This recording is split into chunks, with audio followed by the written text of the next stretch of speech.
नमस्कार साथियों, मैं संदीप पुनः स्वागत करता हूं आपके अपने YouTube चैनल संकल्प विद संदीप पर। साथियों, जैसा कि आप जानते हैं कि हम लोग हिंदी शिक्षण को देख रहे हैं, आज उसी क्रम में हम लोग अभिक्रमिक अन्वेषण को देखेंगे। साथियों, अभिक्रमिक अन्वेषण से आपके सभी परीक्षाओं में प्रश्न पूछे जाते हैं, विशेष रूप से आपके जैसे सुपर टेट हो गया, रीट हो गया, बीपीएससी हो गया, टेट हो गया, यहां से सर्वाधिक प्रश्न पूछे जाते हैं। यदा कदा मैंने देखा है कि सी टेट से भी यहां से प्रश्न पूछ लिया जाता है। तो आइए बहुत ज्यादा समय न लेते हुए हम लोग आगे बढ़ते हैं और देखते हैं अभिक्रमिक अन्वेषण विधि क्या है। अभिक्रमिक अन्वेषण विधि को हम लोग इस पर चर्चा करेंगे, ठीक है। चलिए, अभिक्रमिक का अर्थ क्या है। अभिक्रमिक अन्वेषण का अगर आपसे कोई अर्थ पूछे कि इसका अर्थ क्या है, तो अभिक्रमिक अधिगम शिक्षण की व्यक्तिगत पद्धति है। यह कैसी पद्धति है? यह शिक्षण की व्यक्तिगत, आपसे पूछेगा कि अभिक्रमिक अन्वेषण क्या व्यक्तिगत है या सामूहिक है, तो आप कहेंगे व्यक्तिगत पद्धति है।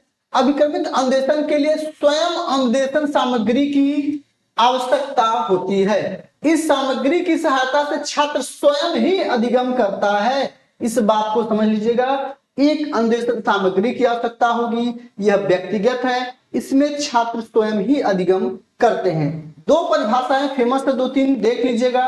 पहला परिभाषा है डीएल कुक के अनुसार कि अभिक्रमिक अधिगम स्वशिक्षण विधियों के व्यापक संप्रत्यय को स्पष्ट करने के लिए प्रयुक्त एक विधा है। अगर बात करें सुसन मार्कल के अनुसार, तो सुसन मार्कल ने कहा कि यह व्यक्तिगत अन्वेषण की एक विधि है जिसमें बालक क्रियाशील, इस बात को रख लीजिएगा, क्रियाशील रहकर स्वयं गति से सीखता है तथा अपने उत्तरों की तत्काल जांच भी करता है। स्वयं सीखता है और अपने उत्तरों की भी जांच करता है, यही इनकी परिभाषा है, ठीक है। आइए, कोरे, सबसे फेमस परिभाषा कोरे की है, ये इंपॉर्टेंट है। कोरे की परिभाषा इंपॉर्टेंट है, इसमें ध्यान रखिएगा।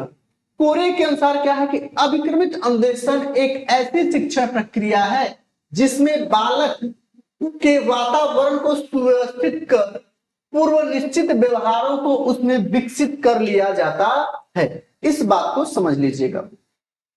अब बात इसके हम विकास की करें, तो अगर इसके हम विकास की बात करें तो इस विधि के विकास का श्रेय ओहियो स्टेट विश्वविद्यालय है। यह एक अमेरिका में ओहियो स्टेट विश्वविद्यालय अमेरिका है। यही के एक मनोवैज्ञानिक थे Sydney L précis. Sydney L précis को ही इसका जनक माना जाता है। इसके विकास का सिद्धांत दिया, इन्होंने इसका विकास किया। इसके विकास का श्रेय सिडनी एल प्रेसे को दिया जाता है। डॉक्टर प्रेसे ने 1926 में एक मशीन का निर्माण किया जिसके द्वारा बालक स्वयं अपने ज्ञान की जांच कर सकता है। यह मशीन बालक के सही व गलत उत्तर का संकेत देती है। यह मशीन बालक के सही व गलत उत्तर का संकेत देती है। यह इसी मशीन का निर्माण किया जाता है। एल प्रेसे ने 1926 में इसको दिया। आगे क्या है? आगे अगर हम इसकी बात करें कि पीटरसन, लिटिल तथा एंजिल आदि मनोवैज्ञानिकों ने यह निष्कर्ष निकाला कि यदि बालक को प्रत्येक प्रश्न के पश्चात यह बता दिया जाए कि उसका उत्तर सही है अथवा गलत, तो उसके सीखने में वृद्धि हो सकती है। इन तीनों वैज्ञानिकों ने कहा कि अगर किसी बालक को उसको तुरंत प्रतिपुष्टि दे दिया जाए, उसे तुरंत बता दिया जाए कि उसने कितना सही किया कितना गलत किया है, तो उसके सीखने में वृद्धि होगी, तीव्रता आएगी। बात करें 1954 में हार्वर्ड विश्वविद्यालय के मनोवैज्ञानिक बीएफ स्किनर तथा जेम्स सी हॉलैंड ने रेखीय श्रृंखला अभिक्रमिक अन्वेषणात्मक विधियों का विकास किया। अब ये पॉइंट इंपॉर्टेंट बन जाएगा कि बीएफ स्किनर कहां के मनोवैज्ञानिक थे, तो हार्वर्ड विश्वविद्यालय के मनोवैज्ञानिक थे। जेम्स जी और हॉलैंड ने रेखीय श्रृंखला अभिक्रमिक अन्वेषण विधियों का विकास किया।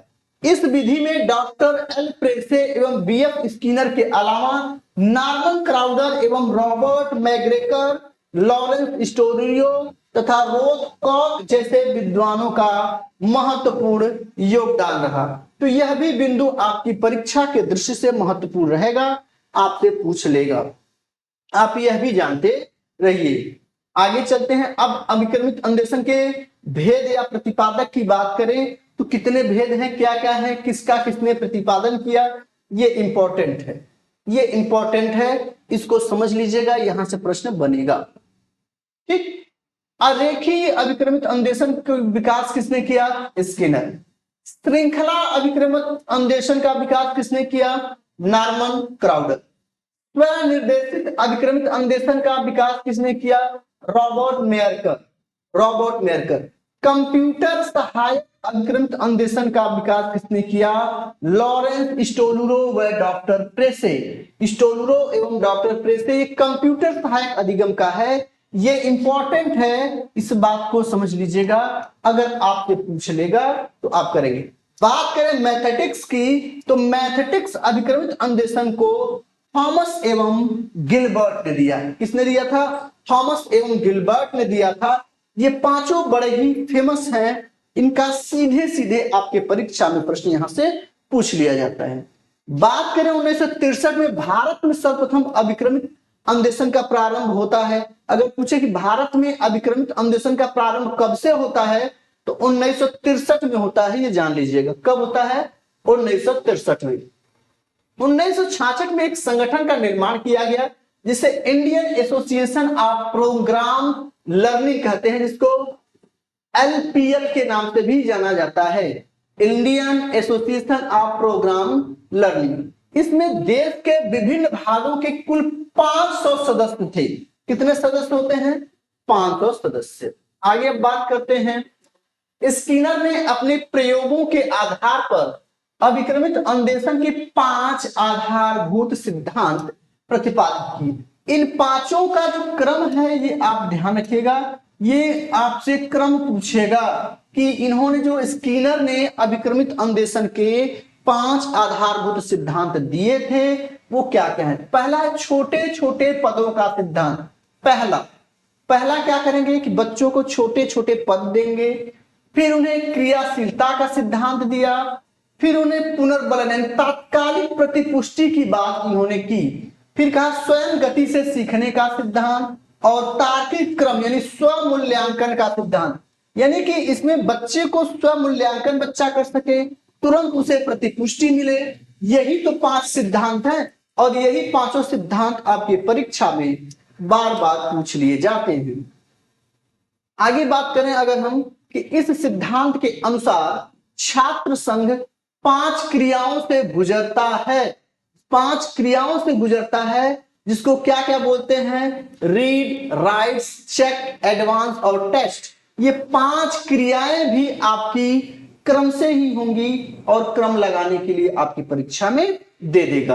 पहले फ्रेम को पढ़ता है, यानी पहले बालक के सामने जो फ्रेम होगा, अभिक्रमित अन्वेषण जब बच्चा पढ़ेगा तो पहले उसको रीड करेगा, फिर फ्रेम को प्रत्युत्तर लिखता है, फिर अपने उत्तर को वो राइट करेगा, इसके बाद अपने प्रत्युत्तरों की जांच करेगा कि मैंने जो उत्तर लिखा है वो सही है या नहीं। इसके बाद वह आगे बढ़ेगा, है ना, एडवांसेस में आएगा, और अंत में प्रत्युत्तरों की जांच करेगा, टेस्टिंग करेगा कि उसका सही है या नहीं। यही 5 को read, write, check, advance, test के रूप में भी जाना जाता है। इसका क्रम बहुत महत्वपूर्ण होगा, इस क्रम को आप ध्यान रख लीजिएगा, ये आपसे पूछेगा तो आपके लिए समस्या बनेगा। आगे क्या है? आगे है कि अभिक्रमित अनुदेशन पदों का निर्माण निम्न बिंदुओं के अंतर्गत किया जाता है। कौन कौन से बिंदु हैं? तो पहला है उद्देश्यगत व्यवहार का स्पष्टीकरण, पूर्व अपेक्षित व्यवहार का स्पष्टीकरण, शिक्षण बिंदुओं का विश्लेषण, पदों का लेखन, संपादन तथा प्रथम प्रारूप का संशोधन, व्यक्तिगत व सामूहिक जांच, प्रकाशन अंतिमरण है, जिसमें छात्रों को संशोधित प्रारूप को प्रकाशित कर उपलब्ध कराया जाता है। यानी अंतिम मरण है कि फिर से उसको प्रारूप को प्रकाशित करके बच्चों के सामने उपलब्ध कराया जाए। तो यही अभिक्रमित अन्वेषण है। बहुत छोटा टॉपिक है, लेकिन यहां से एक प्रश्न आपकी परीक्षा में पूछ लिया जाता है। ठीक है साथियों, इस शिक्षण के सीरीज में हम मिलते हैं फिर आपसे कल। जय हिंद।